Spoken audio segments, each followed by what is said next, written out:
This episode may contain content of a graphic nature, including descriptions of physical and sexual violence against adults, children, and animals. Listener discretion is advised. Hi everyone, I'm Tanya. And I'm Talia. And we are Crimes and Consequences, a true crime podcast.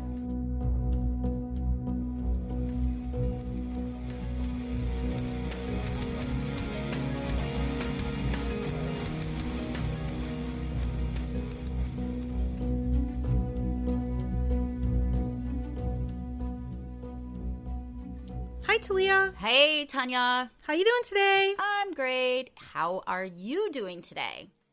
I'm doing good. It's Friday. Yes. Yay. Yay. Got the weekend to look forward to. I wonder how our listeners are doing today. Yes, I wonder how they're all doing today, too. I hope they're doing great. Hope you're all having a lovely day.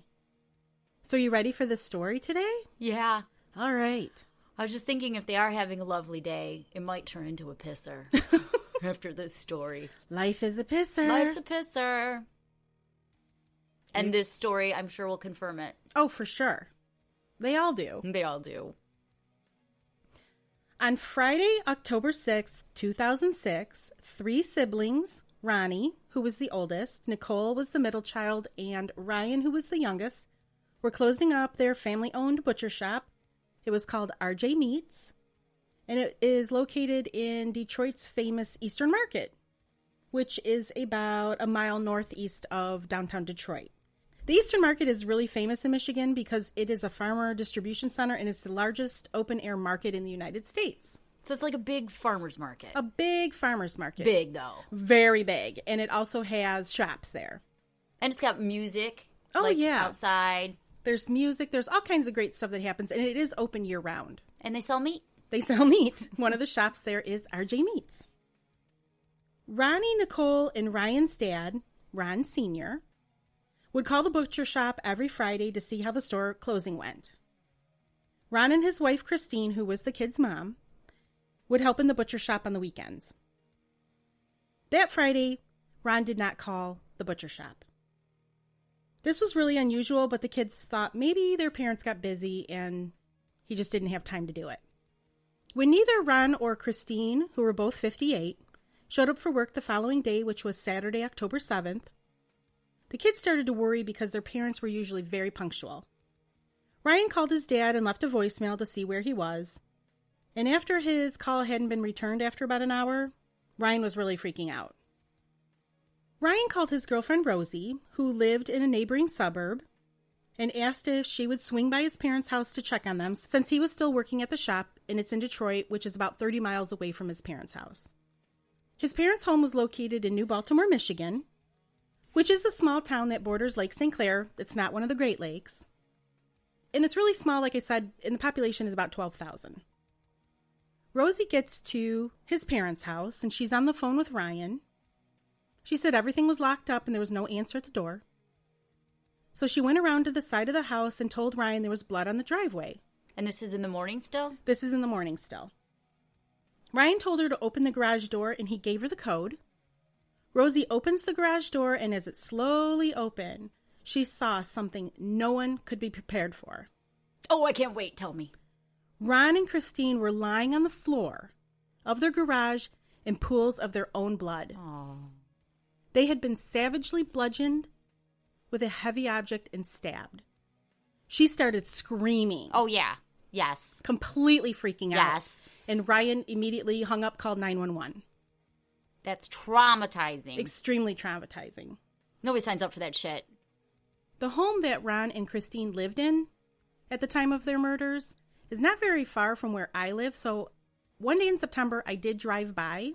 You are creepy. Just to see what it would look like and where the house was in relation to other houses, because their house was not in a regular subdivision. When I drove by, it was a 2-lane highway. Their house was set back from the road. Closer to the road were trees and foliage. They did have a little bit of coverage. So it was like a country road? Yes, but it was a busy road. It was very busy when I went. It was about 7:30 p.m. And like I said, it was in the evening. How close were the neighbors? Not super close, but they did have neighbors. Not close like a subdivision close. I can't even tell you how many feet because I'm not really good at that. If someone screamed, would the neighbor be able to hear? Probably not. Not that you're an expert. Not that I'm an expert. Trained professional. But if you're indoors and you screamed, I don't think the neighbors would hear. Even in the garage, possibly. When the police arrived on the scene, they began processing it. And they determined Ron and Christine had put up one hell of a fight because they had lots of defensive wounds on their bodies. The police also found a really big clue, maybe could be a clue. There was a partial message written on the garage floor in blood. I just got chills. In blood. In blood. What did the message say? Like I said, it was a partial message because part of it had been washed away by the killer. The killer cleaned up the scene? The killer cleaned up the scene. Then how did he not get the whole message? Well, the part that survived, there was a car parked in the garage, and it was underneath the car, so I don't think the killer saw it when he washed away the message. Wow. Whose body was by it? The bodies in the garage were lying vertically, like when you open up the garage, they would be vertical, not long, horizontal. Ron's was on the left side. Christine's was near the car, and she was also vertical, so she was closest to the message. And later on, when police processed the scene, they do take a sticky note that was in the house that had Christine's handwriting on it. They took pictures of that along with the message so that they could compare the handwriting, and they determined that Christine was probably the author of the message. I'm just going to point out that writing on a sticky note and writing with my hand in my own blood might be a little bit different. The handwriting might not be the same. I know. Writing might not be the same, but I would think it was her anyway, just because she was closest to it. That would make sense. But I kind of call bullshit on a handwriting analysis. No, but they did that. Okay. I did put a photo on our website, tntcrimes.com. I'm going to have to go there. So that everyone can look at it and see if you can decipher the message, because the police have not been able to decipher it. But you could, Tanya, because you're a true crime podcasting expert. Exactly. Like, it looks like there might be an S, there might be an O, maybe a J. I'm not sure. We'll have to explore that further. Yes, feel free to check it out and tell us what you think. The evidence that was collected at the crime scene included blood, which was swabbed from the garage, the driveway, the walkway, and the Jeep that was parked in the garage. So the killer didn't do a very good job of cleaning up the blood? No. There was blood everywhere. There's blood everywhere, but the killer cleaned up the blood too. Well, cleaned up the message. Oh, not the whole crime scene, just the message. No, just the message. Or so he thought. Yes, or so he thought. Or she thought. Or she, yes. Or they thought. There were fingerprints and also bloody footprints, both inside the home and out. Those were photographed and samples were taken. The murder weapons were never found, and the police believe that they were killed with 2 different knives from their butcher block that was in the kitchen because there was empty spots in their butcher block. So the knives were gone from the scene? Yes, the police were never able to recover them. And the item that they believe that Ron and Christine were bludgeoned with was a very heavy doorstop that Ron had in the garage. And the reason the police know about it is one of Ron's friends had an exact one like Ron had, and he was able to tell police it was no longer in the garage where Ron always kept it. The coroner determined that Christine died as a result of multiple stab wounds with multiple blunt traumatic injuries on her head. She had 5 stab wounds in the neck and torso and 2 incised wounds around her neck. What does that mean? I believe that her neck was slashed. Oh, like they tried to cut her neck? Yes, because she had lacerations on her scalp. Her scalp? Yeah, and so they think that there was significant impact. So when she was bludgeoned, she had 7 injuries on her scalp. But the fatal injury, they said, likely involved the cutting her neck because it severed her left carotid artery. She had her throat slit? Yes. Oh, man. The coroner determined that Ron had 5 stab wounds to his torso, heart, and liver. And the coroner said that the fatal injury would have been any of those stab wounds to his vital organs. And he also had 9 impact injuries to his head, so when he was bludgeoned. The coroner also said that both Christine and Ron were facing the attacker when they were stabbed. So it wasn't in their back, it was in their front. The coroner did not think the attack on Christine and Ron could be classified as overkill because he said that overkill generally involves excessive wounds, like far more excessive than what would be necessary to kill someone. Well, I mean, that just seemed a little excessive to me, what you described. Well, he said it's more like when there's like 100 wounds or like 150. They're already dead and you keep stabbing. Yes. This person was trying to end the life, right? And then be done. Yes. It wasn't overkill. During the police investigation, they put together a timeline. The last person to see Ron and Christine alive was Ron's best friend. His name was Dale. Dale told the police that Ron had called him about 7 p.m. and asked him to come over. He said, hey, bring your stud finder because I'm going to be hanging some shelves in the garage. Dale arrived about 7:10. The men hung out in the garage together. Dale did not see Christine, but knew that she was home because she called out to them about 8 p.m. to come and have some pizza. Dale decided against staying. He wasn't hungry and left the home. He said this is something he regrets to this day. So did he finish putting up the shelves when he left? I don't think so. Because I'm wondering if that's why Ron stayed in the garage. Maybe. Because what a coincidence. Ron's in the garage with his friend. Right. His friend leaves. And he gets attacked in the garage. He gets attacked in the garage. That's a good point. Clues at the crime scene told the police of when about the killings occurred. There was frost on droplets of blood in the garage. So that told the police that the murders happened the night of October 6th instead of it happening before Rosie showed up that next morning. So probably not too long after Dale left. And they said the pizza wasn't put away and that Ron and Christine were very tidy people and it would have definitely been put away. Did Ron say to Dale that he was expecting any company or anything? No. Dale never said anything about him expecting company, no. Do you know when they had the shelves, when they were putting the shelves up, did they keep the garage door closed or was it open? Do you know? No. I'm thinking he would have left it up, though, because it was the fall. It was just the beginning of October. It probably wasn't very hot. It's funny you said that. It's funny you say that because I was thinking he would have it down because it would be October and I'd be cold. I was thinking the exact opposite. That's so funny. During their investigation, the police had hired an FBI specialist who specialized in crime scene analysis. What an awesome job. I know. His name was FBI Supervisory Special Agent Robert Morton. That's quite a title. It is quite a title. And in my research, I had found out he worked for the FBI for 22 years. So he saw some shit. He saw some shit, and he's quite experienced. He reviewed the crime scene photos, the crime scene videos, and the report, autopsy reports and photos, and the evidence lists. Agent Morton reported that he believed the crime was a personal cause homicide and that he believed that Christine and Ron knew the perpetrator. In personal cause homicides, the murder is the result of some conflict, he says. Whether it happens at the same time as the murder, like they have an argument and something happens with the other person, or like a long-standing grudge that the killer has with the victim. It's personal. It's personal. So I'll tell you now how the police think that the murders occurred. Ron is working in the garage, probably putting up the shelves, while Christine is in the living room reading a book and watching TV. The killer encounters Ron in the garage where some sort of conversation, argument, something happens. Ron is incapacitated outside of the garage, so I'm thinking that's when the killer bludgeoned him. Outside the garage? Outside the garage. Because his body is laying there when Christine comes out. So the door had to be open. Door had to be open. So your theory was right. Yes.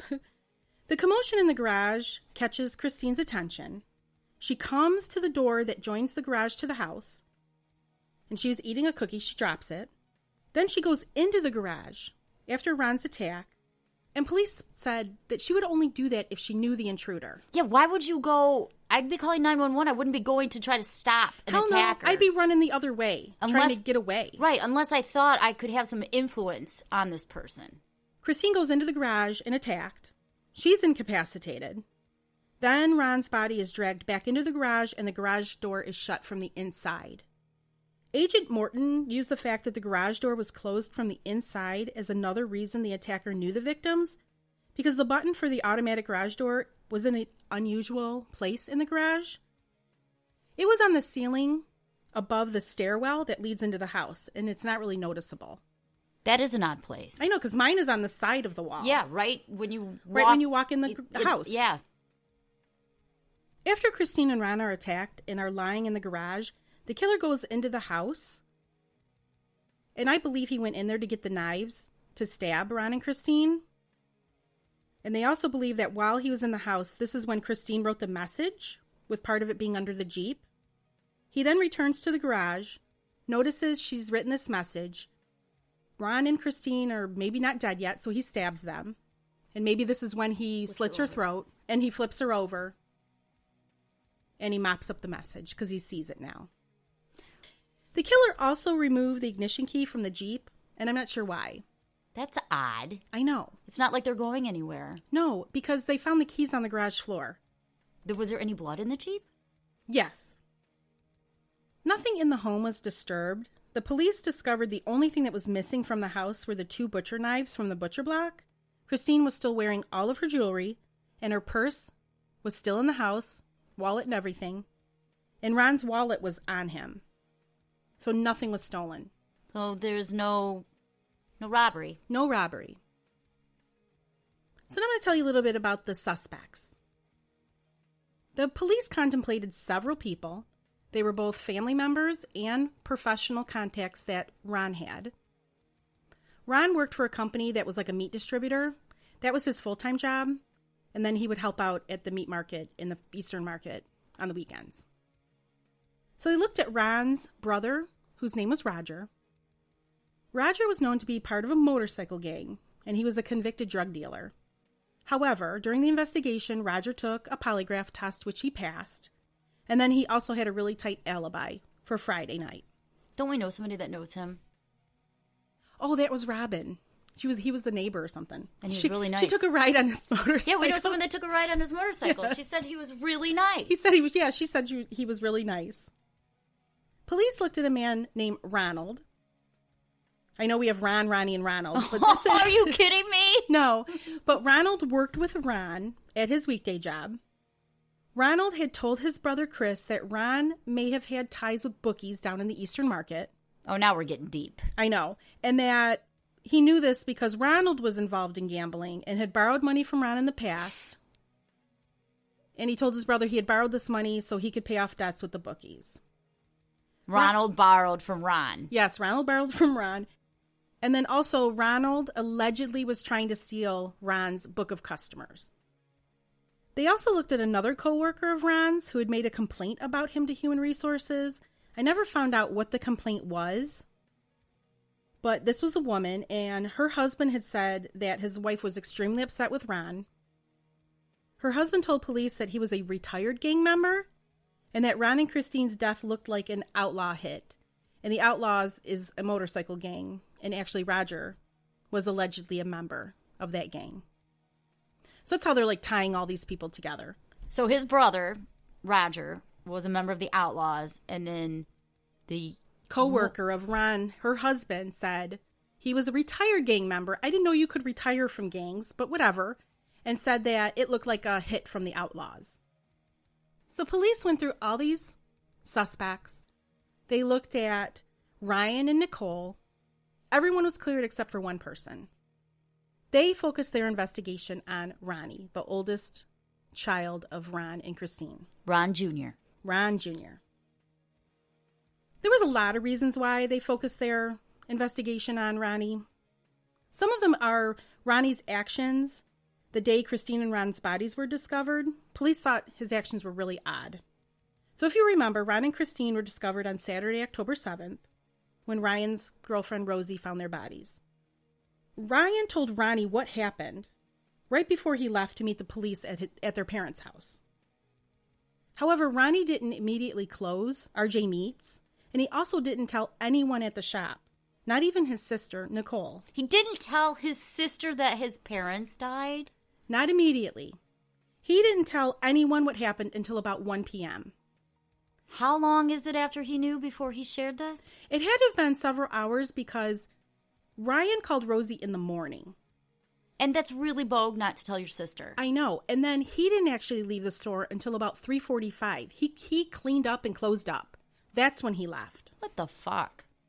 Police thought it was weird. I guess we all grieve in our own way. Also, instead of going directly to the crime scene, Ronnie drove his brother-in-law Richard home, as he always did. He also made a few stops on the way.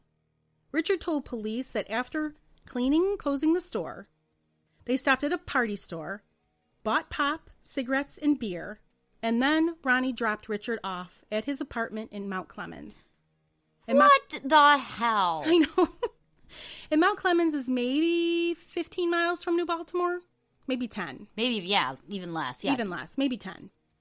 Ronnie says that after he dropped Richard off, he also stopped at his new home that he had purchased. So he had 2 homes at the time. One he was remodeling, and they refer to it in the paperwork that I got from the court as, it's sometimes referred to as the mansion. So it's a large home. That he stopped there before going to the crime scene. So he made 2 stops. He stopped at a party store? 3 stops. Oh, yeah, 3 stops. He stopped at a party store, he dropped Richard off, and he stopped at his home, his new home, and then got to the crime scene about 5 o'clock. So who's with Ron Sr. and Christine in the crime scene during the day? Any family decide to show up? Ryan went immediately after Rosie was on the phone with him. He left the store immediately after he told Ronnie what happened. So he's waiting hours for his brother to show up. all day. And his sister didn't even know. Right. Upon arriving to the crime scene, the detectives noted Ronnie's demeanor. They said he didn't ask what happened. He didn't ask what was going on, and he seemed calm. Unlike Ryan's response, who when he arrived at the crime scene totally freaked out, which I think is a natural response. I'm not trying to say Ronnie, like you said, people grieve in different ways. Seeing your parents slaughtered, I think would be quite the reason to freak out. yes. In later police interviews, because the police did interview Ronnie several times, he was asked why he stopped at the home that he was remodeling before coming to the crime scene, and he told police that he was concerned about the security of the home, considering everything that had happened, but the police noted he didn't check on his current home. Where people were living. Just the vacant one. Then later he changed his story again. He admitted to police he was abusing Vicodin and that he had about 5 Vicodin pills on him when he was going to the crime scene. So he stopped off at this new house to hide the pills so that they weren't on him when he got to the crime scene. I'm going to let him know that when there's a double homicide, police probably aren't concerned about the 5 Vicodin in your pocket. I don't think they were giving him a pat down. Right. And even if they were. Even if they were, are they going to give a shit about the Vicodin in his pocket? His parents were just slaughtered. Police were also suspicious of Ronnie because some of the statements he had made to family members after the murders had happened. He had told his Uncle Joe that, quote, maybe I killed my parents and don't even know it. When the police asked him to explain exactly what he meant, he said, because I feel so guilty. About what? I don't know. Ronnie further said that he believed that his parents' murder was not done by some random person. He believed it wasn't done for financial gain, and that they were killed by someone they knew. Does he have a theory as to who that person might hypothetically be? No, he never offered a theory. Ronnie also told investigators that he thinks maybe he had killed his parents while he was sleepwalking. What? I know. Sleepwalking. And that he just doesn't remember. So he sleep drove and then walked and then cleaned up and then drove home? He did tell the police that he had researched on his computer murder while sleepwalking and homicide investigations. So he admitted to that. During another interview conducted by the Michigan State Police on April 1st, 2008, Ronnie confirmed that he did not know for sure whether he killed his parents. So he's saying all this weird stuff to the police. On June 26, 2009, Ronnie was arrested and charged with the murder of his parents. The prosecutor charged him with both first-degree and second-degree murder, and the case went to trial in October 2010 in the Macomb County Circuit Court. The prosecution knew that this case was going to be an uphill battle from the start because there was no physical evidence to tie Ron Jr. to the crime scene, and I'll go into that a little bit later. But they mostly built their case on Ronnie's behavior the day of the murder, the statements that he made to family members about maybe I did it, and they said he had the opportunity to do it according to their timeline of events. The timeline that the police put together, the night of the murders, for Ronnie, right? For Ronnie, is he made several written statements to the police. In one written statement, he said that he left the market at 6 p.m., drove home between 7 and 8, and ate dinner at 9. In another statement, he said he left work at 6:45, drove to a store, then stopped at his vacant home to check on things, and arrived at home at 8:30. At additional interviews, he said he left work, stopped at a store, dropped off his brother-in-law, then went to his new home to work on it for approximately 45 minutes because he was caulking the countertops. He changed his clothes while he was there, and he went home and got home about 7:30 to 7:45. So there's all these different times that Ronnie says he left the Eastern Market and when he got home. And he changed his clothes? And he changed his clothes. Because he was working, Talia. Do they have his clothes that he wore? No. Do we know what happened to those clothes? No. Talia, I think before I go further, we need to do a shameless plug. Let's do some shameless plugging. Sounds great. Now we're back. You want to hear the rest of the story? Yes, please tell me. Here we go. All right. Police had not located anyone that could place Ronnie at the new home working inside the residence on Friday, October 6th. You think with cameras and stuff, they'd be able to see if his car was going there, to his parents' house? Right. They never found anything that could corroborate it. So his whereabouts are unknown to investigators from the time he dropped his brother-in-law off until the time he reported himself to have arrived at home. At one point, he said he arrived home between 7 and 8, 7:30 and 7:45, 8:30. So sometime, I think, between 7 and 8:30, he says he got home. But there's no one to say exactly where he was except him during that time. Yes. His wife does tell what she remembers. I'll get into that in a little bit. Police speculate he went to the home that he was working on for a different reason. They believe that he killed his parents and then went to the new home and cleaned up. Then, before going to the crime scene, he stopped there. And not to drop off his Vicodin pills, but to wash bloody clothing or to move the murder weapon or to do something. Ronnie's wife, Deborah, said that her husband arrived home on Friday night around 8:30. She said that when he got home, he ate dinner, they watched a movie, and they went to sleep. She said his behavior wasn't anything out of the ordinary. He wasn't nervous or acting suspicious or jumpy or anything like that. Deborah said Ronnie fell asleep before she did and that she fell asleep around 11:30. She also stated that he did not leave the home at any point during the night, and she's sure of this because they have a security system in their home that emits a very loud beep when any doors are open. Can't you just shut that off? I believe you can just shut that off. I mean, I know mine I can shut off and turn on. I suppose you can, but this is the reasoning she gave. During the trial, she also testified that Ronnie had no scrapes, bruises, wounds on his face, arms, or body. Neighbors of Ron and Christine stated they saw lights on at the home about 11:30 to 1:30 a.m. in the evening of the murders. They said this was really unusual because Ron and Christine were people who went to bed early and were up really early in the morning. Isn't that about the time that Ronnie's wife went to sleep? Yes. She went to sleep at 11:30. And around 11:30, the lights are now on at Ron and Christine's. Okay. And their home was in Clinton Township, so maybe 20 minutes away. So Ron Jr. lived about 21 minutes away from his mom and dad? Right. The neighbor also saw that whoever was there at the house drove a dark-colored SUV. Ronnie had a white Silverado pickup truck, so that doesn't match. I don't trust a lot of what eyewitnesses say anyway. It was the middle of the night. Yeah. In a dark place, white may look dark. You know how many times eyewitnesses are completely and utterly wrong? Too many times. Too many. Ooh, that was a great answer. Thank you. Too many. The police believe the killer came back to Ron and Christine's home after the murders were committed. They speculate that he could have come back to get something that he had forgotten or to turn lights off that he had left on. So it's possible that happened. And remember I told you that message was washed away?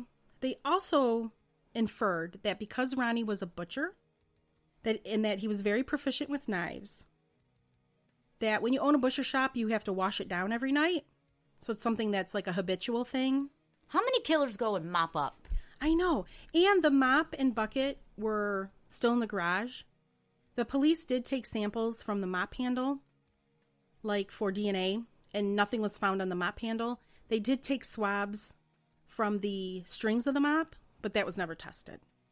It probably just would have been Ron and Christine's blood anyway.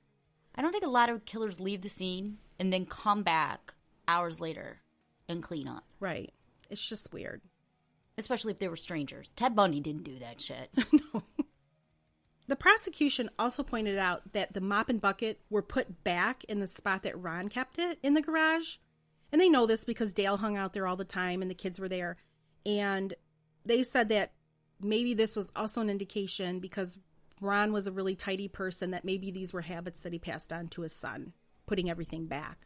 The prosecution never had a specific motive as to why they thought Ronnie killed his parents. However, they did present during the trial possible reasons. Like I said, Ronnie's behavior during the day of the murders was strange.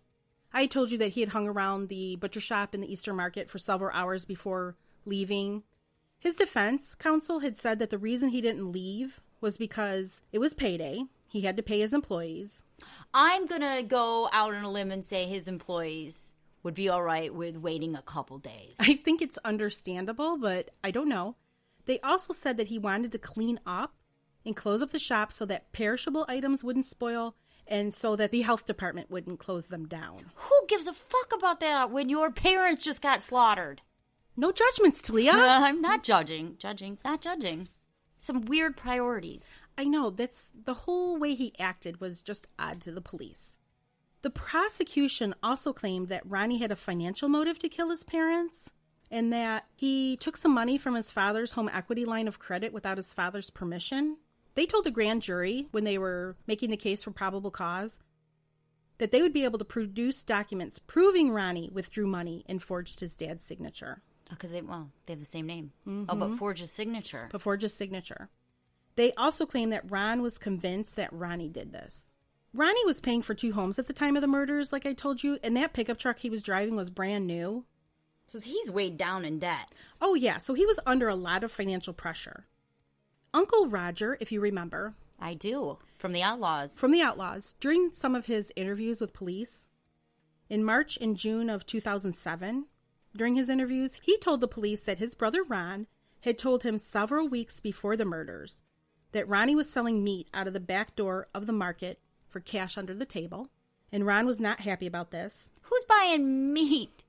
Dude, it's Detroit. From the back door of the meat place on the down low. Hey, if you can get it cheap, probably lots of people. I don't know. I wouldn't do it.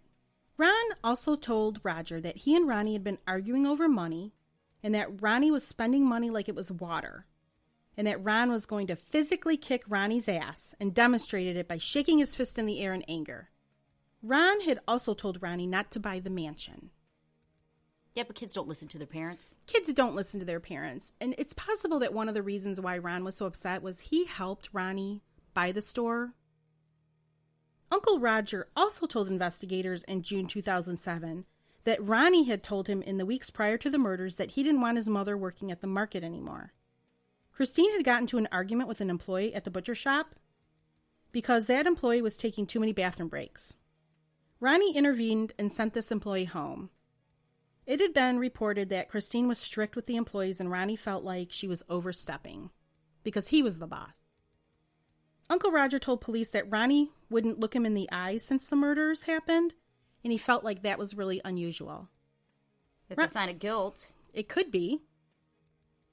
Ronnie's brother Ryan told detectives that he had overheard his father and Ronnie arguing in July 2006, so a few months before the murders, and that Ronnie had told their dad he was, quote, tired of him running his life.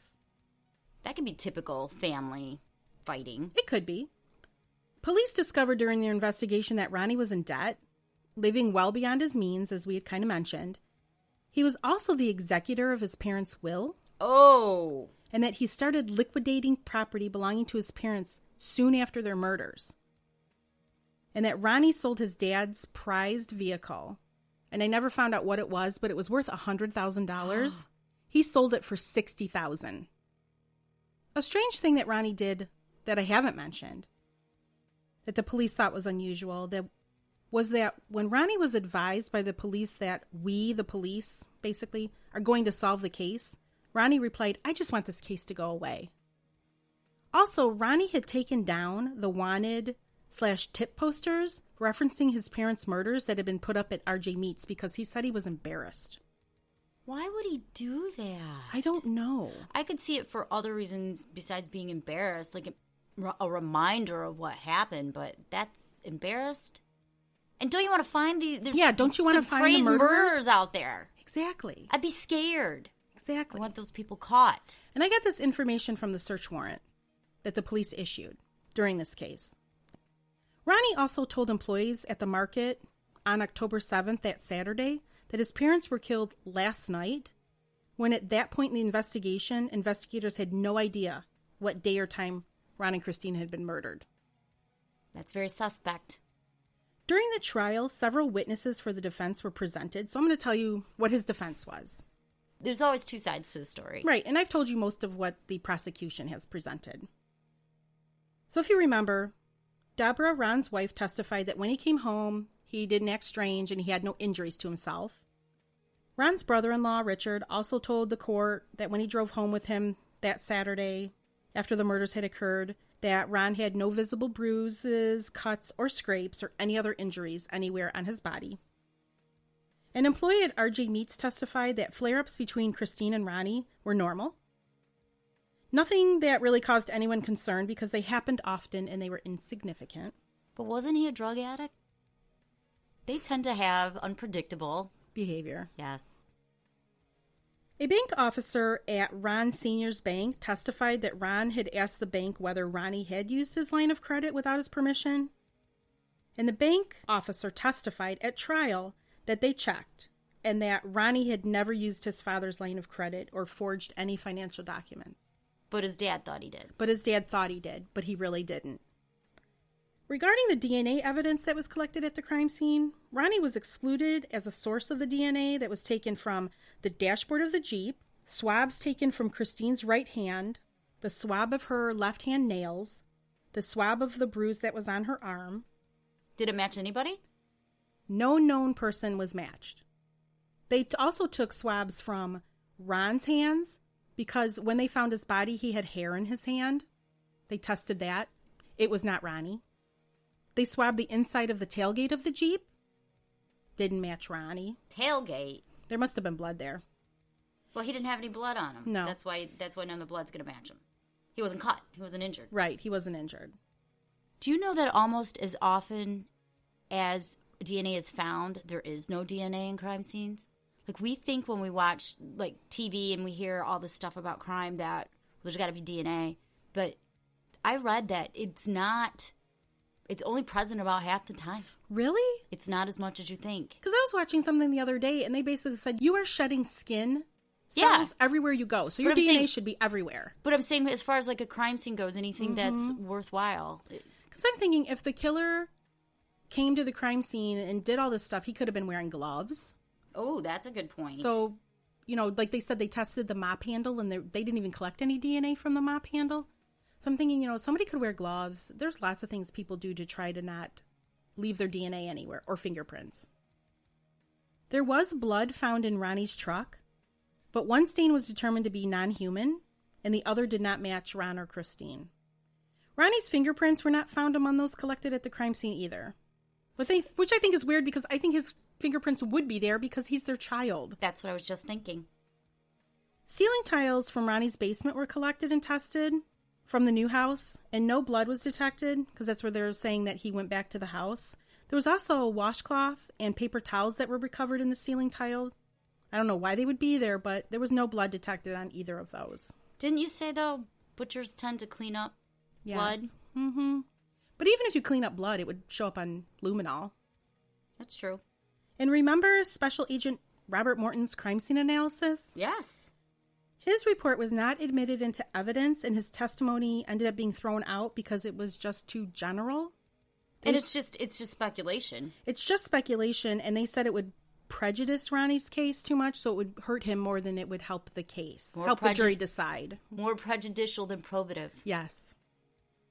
After making closing remarks at the trial, which lasted for 6 days, it was now time for the jury to deliberate. Initially, the jury took a straw vote just to see where they all stood, and the jury was split. But soon they had a verdict. The jury in this case only deliberated an hour, Talia. That's nothing. That's nothing. It takes us longer to figure out what we're going to order for lunch. I know, this was quick. On October 22nd, 2010, the jury found Ronnie not guilty of both first and second degree murder of his parents.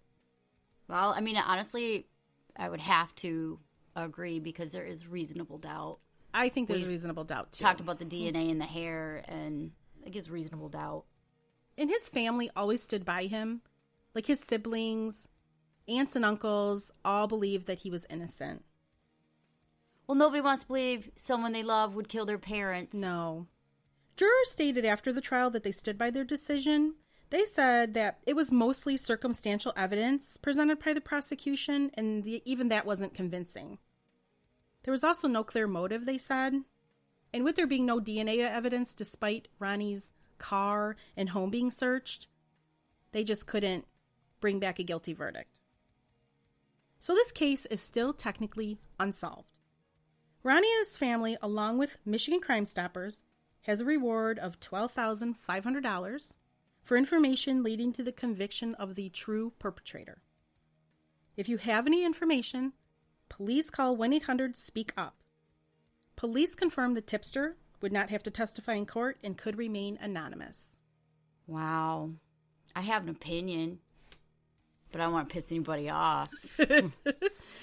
I'm sure we have the same opinion. Especially because I live, not far. Not far. But if not Ronnie, the question becomes, who? And if you ask the prosecution and the police in this case, they would say that Ronnie had done it and it's closed to them. But you have to find someone guilty beyond a reasonable doubt. Prosecutors had that opportunity. It just, to me, doesn't sound at all. I got to agree with the FBI. It doesn't sound like a stranger. No, it doesn't sound like a stranger. I think definitely Ron and Christine knew who it was because I truly believe my major sticking point was Christine ran into the garage. Yeah. And especially if they think that Ron was incapacitated. So she had to have seen that or something happened. And you wouldn't run toward danger. What would make you run that way versus running to get a phone and call 911 and getting the fuck out of Dodge? Exactly, right? I mean, I would totally go the other way. Only if you think you can stop the person somehow. And probably not physically, but probably by talking I'm your to mom. them. I'm your mom. What are you doing to your dad? Right. All speculation. Allegedly. So we would love to hear your opinion if you'd like to make a comment on the episode. Yeah, they can comment on our Facebook page. They can comment on our Instagram. TNTcrimes.com. And go to our website. You can see pictures. I can't wait to try to analyze that picture. What do you really think it says, Tanya? Well, I'm already tainted, Talia, because I read what the police think it says. Tell us. Just tell us. The police think it says Son Jr. Son Jr. But, I looked at it and there was so much wiped away. It really is very unintelligible. Wow. Well, thanks for listening, Talia. Thank you for sharing that. Thank you, everybody. Until next week, everyone. Have a great week. Bye. Bye-bye.